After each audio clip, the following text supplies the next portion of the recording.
예. 레위기 보도록 할게요. 레위기. 아까 레위기 말씀을 드렸는데 성경에서 가장 먼저 기록된 책이 있다라고 한다면 그 책이 레위기입니다. 그래서 저희가 지난번하고 한 4번에 걸쳐서는 창세기, 출애굽기, 레위기, 민수기, 신명기로 성경 강의를 시작하지 않고 그 레위기부터 시작을 했습니다. 그래서 개관을 하고 레위기하고 레위기, 창세기, 출애굽기, 민수기, 신명기 이런 식으로 저희들이 뭐 강의를 했습니다. 순서가 좀 달랐었는데 그러한 다른 것들은 저희가 유튜브나 나눠드리는 자료를 통해서 한번 보시면 또 강의를 이렇게도 진행을 할 수 있구나라고 하는 것들을 좀 보실 수 있을 것 같습니다. 왜냐하면 레위기가 가장 먼저 기록된 책이기 때문에 그리고 이제 그 상관관계를 얘기하다 보면 결국 이제 언약에 대해서 이야기하고 그 언약이 무엇이냐라고 이야기하면 결국 레위기를 이야기할 수밖에 없기 때문에 그랬습니다. 근데 저는 이번에는 창세기의 하나님에 대한 이야기를 조금 더 얘기하고 말씀을 드리고 이제 출애굽기에서 레위기가 왜 필요하고 레위기에 왜 1장부터 10장까지 제사법에 대한 이야기가 나오는지를 조금 강조하기 위해서 위치를 또 이제 바꾼 겁니다. 그래서 강의는 저희들이 이제 차수별로 조금씩 바뀌어지는 부분들이 있는데 그런 것들도 같이 보시면 조금 도움이 되실 수 있을 것 같습니다. 레위기는 와이크라에서 그리고 그가 부르셨다 뭐 이런 의미가 있는데 레이티콘이라고 헬러가 번역을 이렇게 했습니다. 그래서 제사장에게 해당된 거 그래서 이제 영어 성경까지 내려와서 레위기 저희들은 이제 레위기라고 또 이야기를 하고 있습니다. 이게 아니죠. 이제는 이걸로 봐야죠. 기록자 하나고 이런 것들은 저희들이 다 아는 내용, 동일한 이야기이기 때문에 넘어가도록 하겠습니다. 그래서 아까 말씀드렸다시피 저희가 시내산까지 왔고 지금 출애굽기가 19장부터 시작해서 40장까지가 시내산에서의 이야기입니다. 레위기도 전체가 어디서의 이야기냐면 시내산에서의 이야기입니다. 시내산은 이렇게 생겼답니다. 예, 보셨습니다. 성지순례 갔다 오셨고요. 기록 목적으로 가니까 11장 45절에 레위기 전체의 목적이 무엇이냐라고 한다면 그거는 내가 거룩하니 너희도 거룩하라. 한번 같이 읽겠습니다. 내가 거룩하니 너희도 거룩하라. 예, 레위기는 거룩이 목적입니다. 내가 거룩하니 너희도 거룩하라. 근데 이 내가 거룩하니 너희도 거룩하라고 하는 말씀 안에는 이면에 또 다른 목적이 있습니다. 그 이면의 목적은 뭐냐면 나와 함께 하자라는 겁니다. 하나님께서 나와 함께 하자. 함께하기 위해서 구별이 필요한 겁니다. 함께하기 위해서 거룩이 필요한 겁니다. 하나님과 함께하지 않을 거라고 한다면 우리에게 거룩은 필요 없습니다. 그러니까 하나님과 아무 상관없이 살아간다고 한다면 우리에게 거룩이 무슨 상관이 있겠습니까? 하지만 우리가 하나님과 함께하기 위해서는 거룩이 필요하다라는 겁니다. 그래서 내가 거룩하니 너희도 거룩하라. 이 이면은 무엇이 있다? 하나님과 함께하자라고 하는 것이 있다라는 겁니다. 창세기로부터 시작해서 계시록까지 이어지는 이야기 속에서 하나님께서 여러 번에 걸쳐서 우리에게 요구하고 바라시는 것, 그래서 영혼을 꿈꾸시는 하나님께서, 하나님은 우리와 잠시 잠깐을 이야기하지 않습니다. 하나님은 우리와 영혼에 대해서 이야기합니다. 영원히 함께하자라고 이야기하고 영원히 함께 가겠다라고 말씀합니다. 그 영혼이기 때문에 우리에게 무엇이 필요하냐면 거룩이 필요한 겁니다. 왜냐하면 하나님은 의에 있어서 거룩하시기 때문에. 그런데 우리에게 죄가 있어서 하나님과 함께하고 있다. 그러면 하나님은 영원히 우리를 향하여 무엇을 이야기하냐면 죄를 지적하실 겁니다. 그럼 우리는 영원히 하나님의 죄 지적을 하시는 하나님의 잔소리를 들어야만 합니다. 여러분들 부모님 잔소리도 여러 번 들으면 웃으시는 자녀분들, 그 젊은 분들 힘들죠. 힘듭니다. 근데 그 잔소리가 영원이라고 한다면 여러분들 그게 지옥일 수 있습니다. 이 이야기가 요한 1서를 통해서 여러분들한테 이야기할 겁니다. 저희가 요한 1서 볼 때 이런 이야기를 들을 수 있습니다. 하나님은 빛이신데 영원이십니다. 하나님은 의에 있어서 우리와 영혼을 꿈꾸십니다. 하나님이 사랑이신데 영혼을 꿈꿉니다. 사랑하지 않는 사람하고 영원히 함께한다. 여러분들 같이 있는데 사랑한 마음은 딴 데 있는 겁니다. 결혼을 해서 결혼 반지는 끼고 있지만 그 마음에 다른 걸 사랑하고 있습니다. 그렇게 영혼을 산다라고 생각하신다면 그 영혼은 사랑과 전쟁이 영혼이다. 이거는 끔찍한 겁니다. 그게 지옥입니다. 여러분들. 그래서 하나님은 우리에게 무엇을 요구하시냐고요? 마음을 다하고 뜻을 다하고 정성을 다하고. 예수님은 뭐라고요? 마음을 다하고 목숨을 다하고 뜻을 다해서 하나님을 사랑하라. 이것이 율법의 완성. 여러분들, 우리가 하나님이 우리에게 바라시는 것이 거룩이라는 겁니다. 여러분들, 다른 이걸 이해를 돕기 위해서 여러분들이 집을 세단장을 해서 깨끗하게 집을 지었습니다. 다 바꿨어요. 신혼집을 했어요. 신혼집이니까 살림살이가 다 깨끗하게 다 해놓은 겁니다. 그리고 신혼여행을 갔다 왔는데 그만 내 침대 위에 개가 한 마리 죽어갖고 내가 키우던 애완견이 내 침대에 올라가서 죽었습니다. 신혼여행 갔다 온 사이에 개가 썩었어요. 거기 구더기가 있습니다. 집안의 대문 문을 여는 순간부터 썩은 내가 집안에 납니다. 내가 확인했더니 내 침대 위에 그 개가 있습니다. 여러분들 그 썩은 개를 어떻게 하시겠습니까? 지금 당장 그럼 내 집안에 둘 수도 없습니다. 쓰레기통에도 못 써요. 당장 그 이불 보채로 감아서 비닐봉지에 싸서 내 집 바깥으로 내다버릴 겁니다. 여러분들, 하나님과 죄라고 하는 것이 이렇습니다. 그것이 존재하는 것만으로 내 집안의 냄새를, 내 집안을 불결한 곳으로, 내 집안을 끔찍한 곳으로 만드는 게, 그게 존재하는 존재만으로 그런 일을 만들어냅니다. 근데 죄라고 하는 것은 하나님의 나라에 죄라고 하는 것이 있는 것 자체가 그런 일을 하는 겁니다. 그래서 하나님은 단 하나의, 단 어떠한 죄라도 용납하실 수 없으십니다. 웨슬리 목사님이 그리스도의 완전에 대해서 설교를 하셨는데, 정말로 하나님은 우리에게 의에 있어서 완전을 요구하십니다. 의에 있어서 완전을 요구하십니다. 하나님과 함께하는 데 있어서는 의에 있어서 완전하지 않으면 함께 하실 수 없습니다.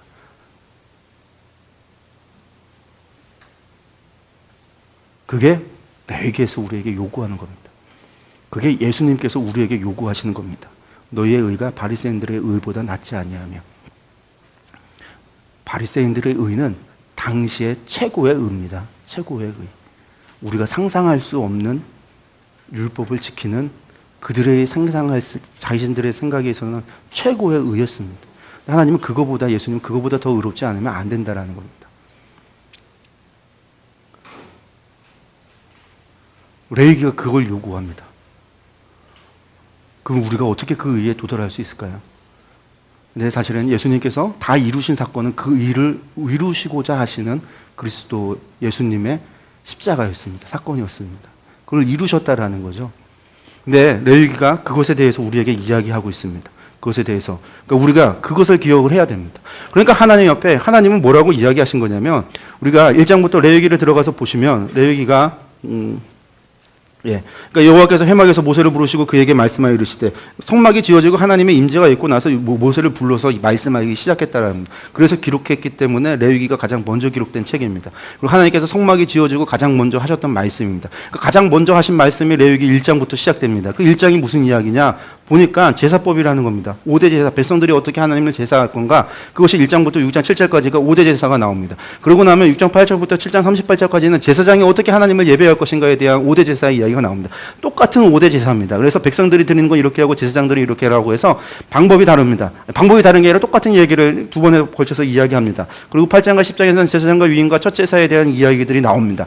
그리고 이제 10장 마지막에 뭐냐면 나답과 아비후가 잘못된 불로도 하나님께 예배드렸다 죽는 이야기가 나옵니다. 그래서 1장부터 10장까지가 레위기, 하나님이 회막문에서 모세를 불러서 이야기했는데 처음 꺼내서 하신 말씀이 무슨 말씀이다? 제사법이다라는 겁니다. 그러니까 여러분들 아까 제가 출애굽기 하면서 이야기했던 걸 기억하시기 바랍니다. 하나님께서 내 말을 잘 듣고 내 언약을 지켜 행하면 너희가 내 소유가 되고 제사장 나라가 되고 거룩한 백성이 된다고 분명히 약속하셨습니다. 말씀하셨습니다. 하나님께서 무슨 백성들 데려다가 사기친 것도 아니고 놀린 것도 아니고 뻥치신 것도 아니고 분명하게 하신 말씀입니다. 그렇다고 한다면 그 말씀대로 한다면 우리가 십계명이라고 하는 하나님이 주신 언약을 지켜 행하기만 하면 거룩한 백성이 돼야 된다라는 얘기고, 거룩한 백성이 됐다라고 한다는 것은 결국 거룩에 이르렀다라는 얘기는 의로워졌다라는 이야기입니다. 그럼 하나님 만나러 가면 만나야죠. 하나님 임재하셨으면 하나님 만나도록 하나님 허락하셔야 되죠.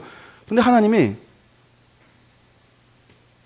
그 형문에서 처음 하신 이야기는 너희가 나를 만나러 오려면 제사를 하라라는 겁니다. 도대체 하나님께서 왜 이 예배를 만드셨을까?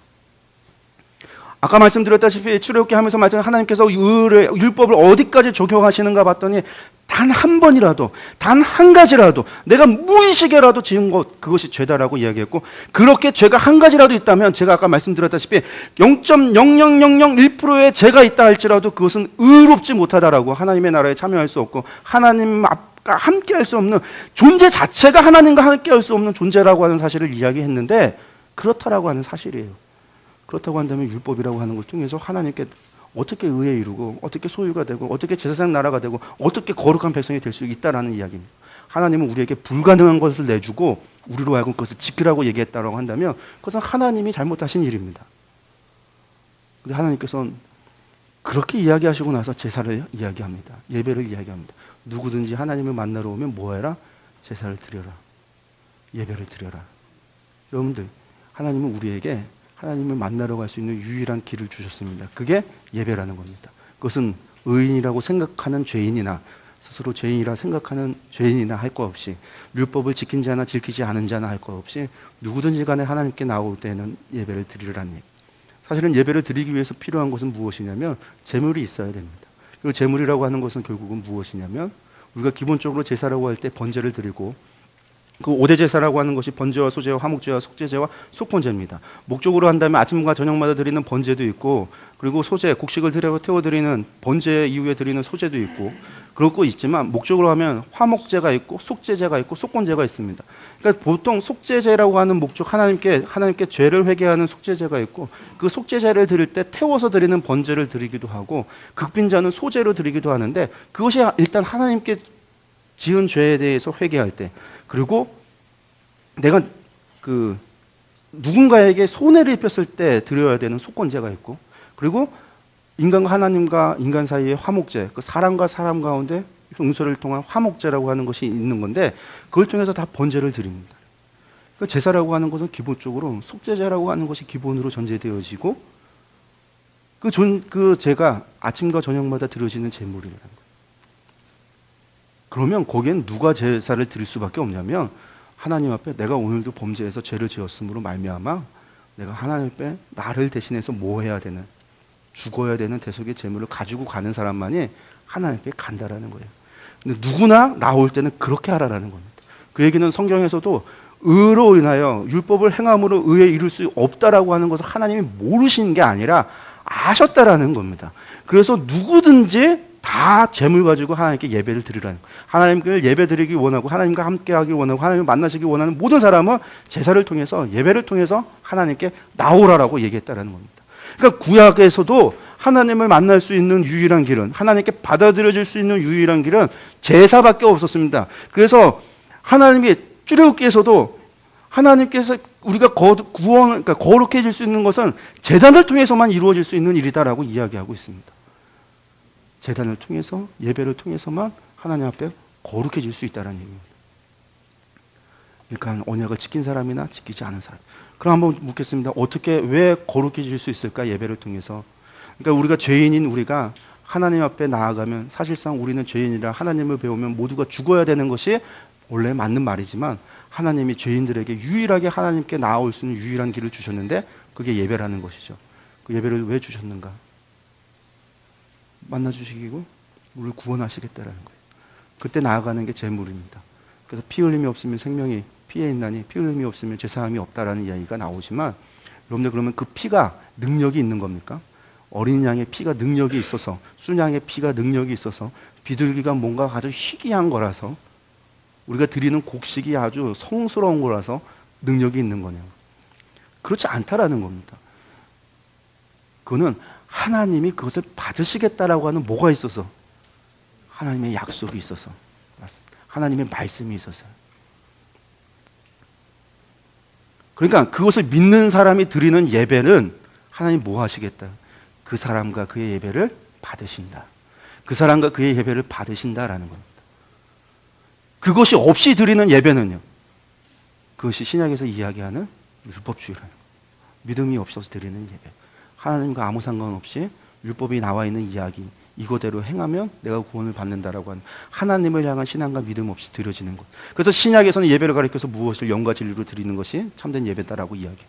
하나님 영과 진리로 예배하는 자를 찾으신다. 오늘도 찾으신다. 구약에 봤더니 온갖 예배가 천천수만 만만에 갔다가 재물을 가져다가 하나님께 재물을 드린다라는 거예요. 하나님이 무슨 고기를 얼마나 좋아하셔서 소고기를 좋아하셔서 스테이크를 좋아하셔서 안심을 좋아하셔서 그렇게 받아 잡수시는 분이 아니시라. 우리는 귀신들한테 꽂아 놓잖아요. 먹는다고 꽂아 놓는데 하나님이 그래서 그러시는 것이 아니라 하나님이 영이신데 그것이 무슨 하나님께 무슨 소용이 있겠어요? 솔로몬이 천번제를 드린 게 하나님께 영광이 되는 일입니까?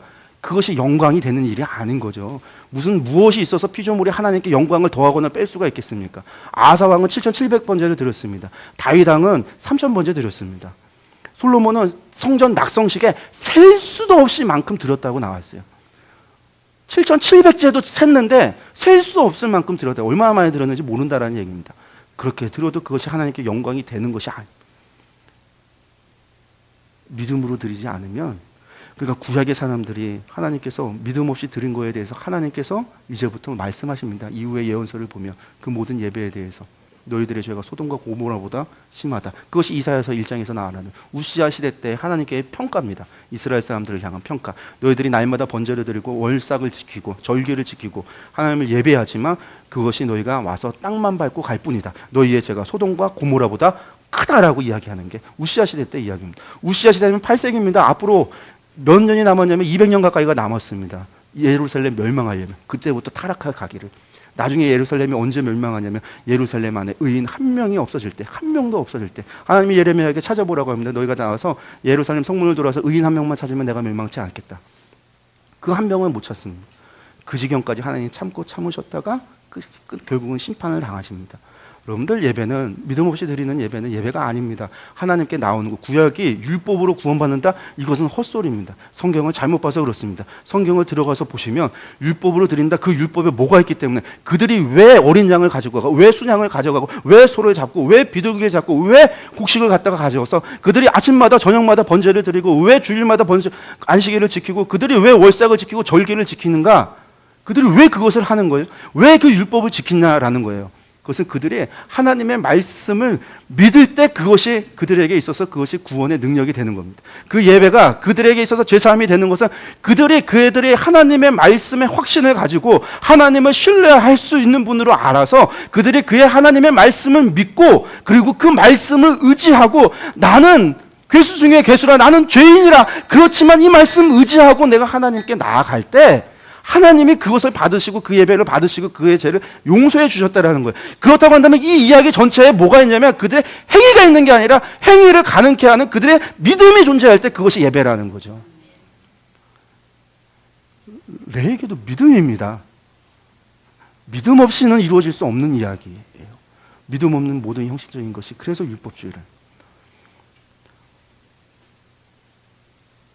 피해 능력이 있는 것이 아니라 그것은 하나님께서 그렇게 말씀하셨기 때문이라는 거예요. 하나님의 말씀의 능력이 있는 거고 주의 말씀이 권능이 있는 것이고 주의 말씀이 우리를 구원케 하는 겁니다. 주님의 언약이, 하나님은 반드시 그것을 지키시고 이루시는 분이시기 때문에, 그래서 하나님이 말씀하신 것은 그것이 곧 결론인 거죠. 우리에게 있어서는 결론이라는 거예요.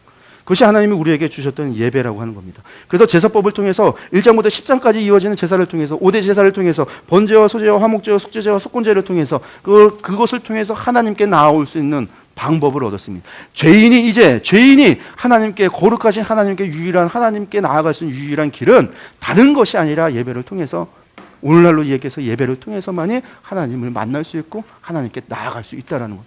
그것이 하나님이 우리에게 주신 은혜라는 겁니다. 그것이 율법을 주신 하나님의 은혜입니다. 하나님이 율법을 우리에게 주신 하나님의 사랑인 겁니다. 하나님은 우리를 사랑하셔서 율법 주셨습니다. 그것이 하나님 우리를 사랑하셔서 우리에게 은혜를 주셨습니다. 하나님 우리를 사랑하시기 때문에 우리를 긍휼히 여기사 우리로 하여금, 우리가 스스로 구원해질 방법이 없기 때문에 몇 년 수도한다고 내가 거룩해질 수 있는 것이 아니라 우리에게는 구원의 방법이 없기 때문에 우리를 긍휼히 여기사 그 사랑 때문에 우리에게 율법을 주셨다는 것. 그래서 하나님 우리에게 요구하십니다. 내가 거룩하니 너희도 거룩하라. 하나님 우리에게 이야기합니다. 나는 죄에 대해서 알레르기가 있다. 너 자꾸만 갖고 오지 마라. 함께 해야 됩니다. 하나님의 이름이 뭐라고요? 임마누엘이라. 내가 너희와 영원히 함께 하리라. 아니, 이름조차 임마누엘이라. 우리와 영원히 함께 하신다. 내가 너희 안에, 너희가 내 안에. 그런데 우리 가운데 거룩이 없다면 있을 수 없는 일이다라는 것.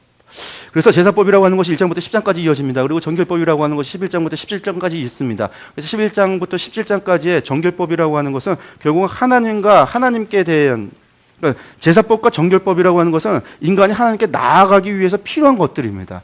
그래서 하나님께 나아가기 위해서는 제사법이 필요하고 그 제사를 드리기 위하여 나를 뭐 하는 거냐면 정결하게 나를 가꾸는 겁니다. 그것이 정결법과 제사법의 이야기입니다. 11장부터 17장까지입니다. 그리고 그것은 생활 속에서 우리가 기억해야 되는 부분들이 있습니다. 11장 같은 경우가 우리가 젓가락장이라고 보통 이야기하면서 음식법에 대한 이야기가 있다고 이야기합니다. 왜 음식을 뒀을까요? 그것이 예수 그리스도를 통해서 이 짐은 부정한 짐승과 거룩한 짐승이 구별이 없어졌습니다. 베드로에게 하나님께서 환상을 보여주셔서 내가 만든 것을 네가 부정하다 하느냐, 이미 하나님께서 결론난 이야기입니다. 이것이 이 11장의 이야기 같은 경우는 오늘날 우리에게 적용되지 않지만 이것을 통해서 우리에게 이야기하고 있는 것은 무엇이냐면 레위기라고 하는 것이 구별이고 세상과의 구별이고 세상과 다른 우리의 삶을 살아가라고 하는 거룩한 삶을 살아가라고 얘기할 때 먹는 것조차 우리는 뭐 해야 된다라는 겁니까? 구별해야 된다라는 겁니다. 먹는 것에 있어서 뭐 하라는 이야기입니까? 거룩해야 된다라는 이야기입니다.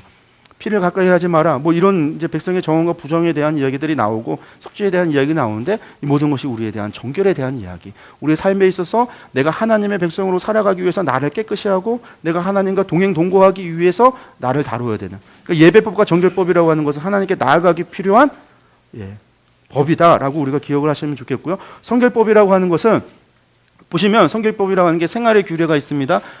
제사장이 지켜야 되는 것도 있고 백성이 지켜야 되는 것이 있습니다. 그리고 칠절기과 성막 관리에 대한 이야기, 안식년과 희년에 대한 이야기가 나오고 26장에서 순종과 불순종, 27장에서 여호와께 드리는 법이 나오는데 여러분들 생활 규례라고 하는 것은 결국은 백성과 제사장들이 생활 속에서 삶을 살아가면서 구별된 삶을 살아라, 거룩의 삶을 살아라라고 하는 이야기고 그리고 이제 중요한 것들이 칠절기라고 하는 것이 절기를 우리에게 주신 이유는 1년마다 매년마다 무엇을 기념해라? 하나님의 구원의 역사를 기념하라라는 이야기입니다. 그러니까 날마다 음식을 통해서도 나를 구별할 뿐만 아니라 안식을 거룩하게 하셨던 하나님의 말씀대로 내가 안식일을 거룩하게 지킴으로 말미암아 주를 기념하고 하나님을 기억하고 1년의 생활 속에서 무엇을 기념하라? 우리가 유월절을 기념하고 소실절을 기념하고 칠실절을 기념하면서 그것을 통해서 하나님께서 우리를 통하여 행하셨던 일들을 기억하라. 기념하라. 기억해내라. 그래서 그 말씀을 돌아보라. 그래서 하나님이 우리에게 어떻게 하셨는지를 갖다가 기억하라. 생각하라 라고 하는 겁니다. 그것을 또 뭐 하라는 얘기입니까? 가르쳐라. 자녀에게 가르쳐라. 그래서 신앙이 어떻게 되라? 전수되게 하라. 나누시게 하라. 그것이 절기를 통해서 우리에게 주어지는 이야기입니다. 그리고 나면 안식년과 희년에 대한 이야기가 25장에 나옵니다. 안식년은요, 무엇이 없으면 지킬 수 없을까요? 안식년은 올해 안식년이 되면 올해 땅을 쉬는 겁니다. 사람이 쉬는 게 아니라 땅을 쉽니다. 땅을 놀리는 겁니다. 땅을 놀리면 그 다음 년이 됐습니다. 2년 차가 됐습니다. 먹을 게 있을까요? 없을까요? 네, 2년 차에도 먹을 게 없습니다. 파종을 해야 되는데 파종한 것이 싹이 나는 거 기다리려면 그 2년 끝날 쯤 돼서야 뭐가 나오는 거예요? 겨우 뿌린 거에 대해서 수확을 걷는 게 2년 끝이 돼야 얻어져요. 그래서 하나님께서 뭐라고 이야기하시냐면 안식년은 3년치 소산을 다 주겠다. 안식년 전에 그해 먹을 거, 그 다음에 먹을 거, 그 다음에 먹을 거. 그래서 그 다음에 마지막 소출을 거두면 그걸 가지고 뭐 하는 겁니까? 그 다음에까지 그걸로 사는 거고 그 3년 동안의 소출을 하나님이 다 주시게 되니까 너희는 뭐 해라? 안식년을 지켜라. 그 안식년은 뭐가 없으면 못 지킬까요? 여러분들. 믿음 없으면 지킬 수 없습니다. 하나님을 향한 신뢰 없으면 안식년이 지켜질 수 없습니다. 3년치 하나님이 줄까? 이거 못 믿으면 못 지키는 거예요. 내년이 안식년 지켜야 되는데 올해 소출이 3년치 될까? 의심하면 못 지키는 겁니다. 내 눈에 보기에 적을지라도 그것이 오병이의 기적이 될 수도 있는 것이고 그런데 그것을 믿지 못하면 안 되는, 못 지키는 거예요. 그런데 이스라엘 사람들의 구약 역사 속에서 여호와가 하나님인지조차 그들이 몰라요. 그들이 여호와가 하나님인지 바알이 하나님인지 우상들이 하나님인지조차 알지 못합니다. 이스라엘이 멸망하는 것이 결국은 여호와가 하나님인지를 알지 못해서 멸망했다라고 이야기합니다. 호세아서에 보니까 이 백성이 여호와를 알지 못함으로 말미암아 멸망에 이르렀다고 이야기하고 있습니다. 심판이 왜 왔는가? 여호와가 하나님인 줄 몰라서 지식이 없어서 이 백성이 지식이 없어서 망한다라고 이야기합니다. 그게 하나님인 줄 모르는데 안식년을 어떻게 지키겠습니까? 안식년은 여호와 하나님을 신뢰하지 않으면 지킬 수 없는 것이 안식년입니다. 희년은요, 무엇이 없으면 못 지킬까요? 희년이라고 하는 것은 하나님을 향한 주권을 인정하지 못하면 희년을 지킬 수 없습니다. 왜냐하면요, 희년이라고 하는 것은 땅에 하나님의 것이다라고 하는 것, 이것이 전제될 때만 지켜질 수 있는 겁니다. 신년이 뭐냐면 50년 때 나팔을 불어서 신년이 선포되어지면 모든 것을 어떻게 하겠냐면 하나님이 땅 분배하는 첫 번째 분배되어졌던 모든 기업들에게, 모든 민족 가족들에게, 모든 그 계부 지파와 그 종족들 가운데 나눠줬던 그 기업을 다시 원위치 시키는 게, 오늘날로 이야기한다면 컴퓨터를 포맷해서 리셋해버리는 겁니다. 원위치 시켜버리는 거, 그게 신년입니다. 근데 그것은 토지가 여호와의 것이다, 하나님의 것이다라고 하는 것이 인정되지 않으면 지켜질 수 없습니다. 왜? 내가 돈 주고 산 건데 어떻게 해? 내가 돈 주고 산 노예인데 어떻게 풀어주고, 내가 돈 주고 산 땅인데 그것을 어떻게 다시 아무 값 없이 돌려줘야 되냐라는 거죠. 이것은 기업 묻는 것과 함께 이것은 여호와의, 토지는 여호와의 것이다, 이것이 전제되지 않으면 지켜지지 않는다는 거죠. 근데 이스라엘이 세상 나라와 다른 구별되어져 있는 가장 독특한 것 가운데 하나가 이거였습니다. 이스라엘은 뭐가 없습니까? 왕이 없습니다. 왕이 없다는 얘기는 뭐가 없다는 얘기입니까? 공신들도 없습니다. 귀족도 없습니다. 나라에 뭐가 없습니까? 세금이 없습니다. 이게 이스라엘이 가지고 있었던 독특한 겁니다. 땅은 오히려 누구의 겁니까? 여호와 하나님. 내게 아닌, 나는 기업으로 물려받아서 여호와의 것을 가지고 있는 것뿐이고 이것은 언제든지 하나님의 것이다라는 겁니다. 하나님의 주권이다라는 겁니다. 우리 모두는 하나님의 소유다라고 하는 게, 이게 이스라엘 하나님의 나라의 독특한 것, 법으로 정해져 있는 하나님의 나라라고 하는 것인데, 하나님의 주권이 인정이 안 되니 이스라엘 가운데 한 번도 나중에 여호와 하나님인 줄 알지 못하는데 주권은 무슨 주권을 따지겠습니까? 그러니까 안정이 안 됩니다. 나중에 이것이 무너집니다. 여호와의 토지는 여호와의 것이 아니라 누구의 겁니까? 왕의 것이 되어버립니다. 사무엘서에서 왕을 세울 때 왕의 규례를 만들 때 하나님께서 경고했습니다. 뭐라고 얘기했냐면, 야, 너희들 이제부터 왕에게 세금 낼 거고, 왕의 병사가 될 거고, 왕의 노예가 될 거고, 왕으로 말하면 이것은 이들이 다 얘기했을 때, 그래도 좋습니다. 우리에게 왕 주십시오. 결국 그게 이스라엘이 걸었던 길이었습니다.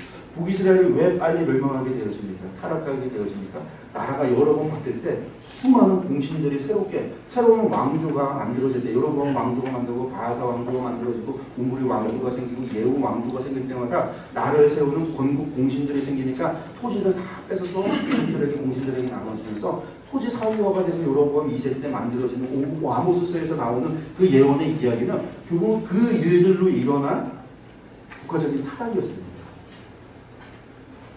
신년이 선포됐다면 그런 일들은 이루어질 수 없는데 왜 안 되는가? 하나님에 대한 주권을 인정하지 못합니다.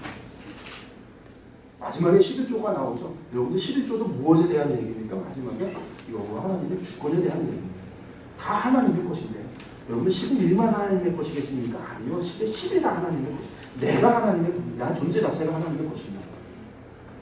근데 10의 1조는 내가 하나님의 것이다라고 하는 하나님의 주권을 인정하는, 최소한의 하나님 앞에 보이는 신앙의 모습이 있어요. 하나님께서 요구하셨고, 그 에덴원에서 선악을 알게 하는 과일을 하나님이 먹지 말라고 하셨고, 우리에게 말씀하셨던 하나님의, 우리의 소유에 대해서 하나님이 말씀하셨던 하나님의 언약이었습니다. 뭐 11조를 내면 복 받는다라고 하는 것이 아니라, 말라기에서 말하는 11조 내면 복 받는다, 뭐 주는지 아닌지 네가 해봐. 이거는 하나님이 답답해서 속 터져 죽기 직전에 하신 말씀이에요. 네가 진짜 니들이 그러면 한번 그걸 해봐라. 그거 가지고 하나님이 11조를 내면 복을 주신다고 하셨으니 옥주업조사하고 그렇게 하나님 기도하고 하나님께 나아가면, 이거 하나님 전문용어로 한다면 이건 염장질을 하는 거예요.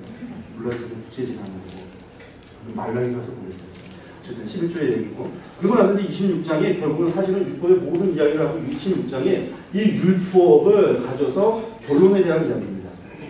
너희가 이 모든 것에 대해서 순종하고 따르면 뭐 하시겠다? 하나님이 복을 주시겠다.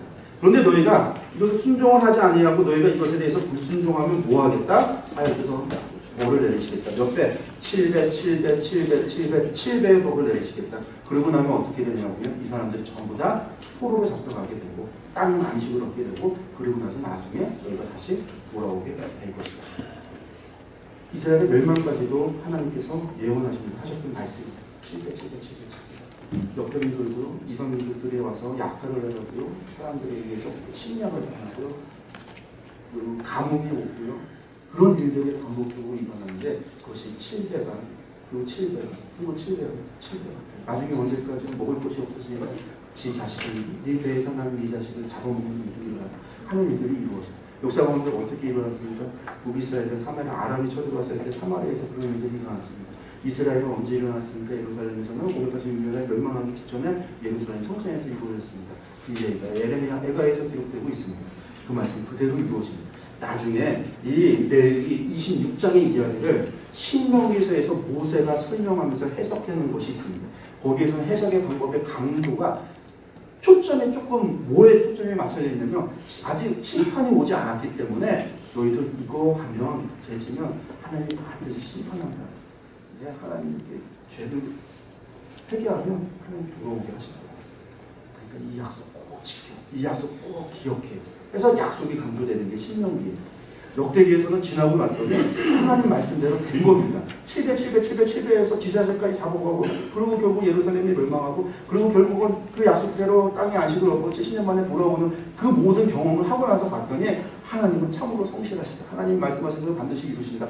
근데 이루실 뿐만 아니라 희망을 줘야 되니까 봤더니 하나님께서 하나님 말씀대로 하셨다고 한다면 우리의 죄값대로 한다면 우리는 멸하고 우리는 사라졌어야 되지만 하나님은 우리를 사랑하셔서 이만큼이나 남겨놨을 뿐만 아니라 하나님은 우리에게 용서하는 자를 용서하셔서 이런 사람까지도 용서했다. 누구요? 므낫세까지도 용서했다. 이게 역대기상 안에서 강조되어지는 용서의 신앙입니다. 그러니까 역대기에서는 용서가 강조되어지고 신명기에서는 약속이 강조되어지고 회개하라고 하는 것이 강조되어지는 그것이 무엇을 통해서 이 26장을 어떻게 해석하느냐에 따라서 바뀌신다는 거예요. 우리가 신명기를 이따가 보게 되겠지만 신명기는 결국은 첫 번째 설교, 세 번째 설교는 요거는 26장을 해석해 놓은 겁니다. 첫 번째 설교의 결론도 26장을 해석하면서 4장의 이야기가 26장을 해석해 놓은 이야기입니다. 그래서 26장을 해석하면서 나오는 이야기가 레위기의 이야기. 우리가 기억하셨으면 좋겠습니다. 레위기 정리하겠습니다. 레위기는 한마디로 이야기하면 내가 거룩하니 너희도 거룩하라는 말씀이니까 너희도 거룩하라. 우리도 거룩하라. 하나님 우리에게 말씀하십니다. 내가 거룩하니 우리도 거룩하라. 우리 보고 거룩하라고 말씀하십니다. 거룩은 구별이라고 했습니다. 왜 거룩해야 됩니까? 하나님과 공의 공의로 하나님과 함께하기 위해서 거룩이 필요합니다.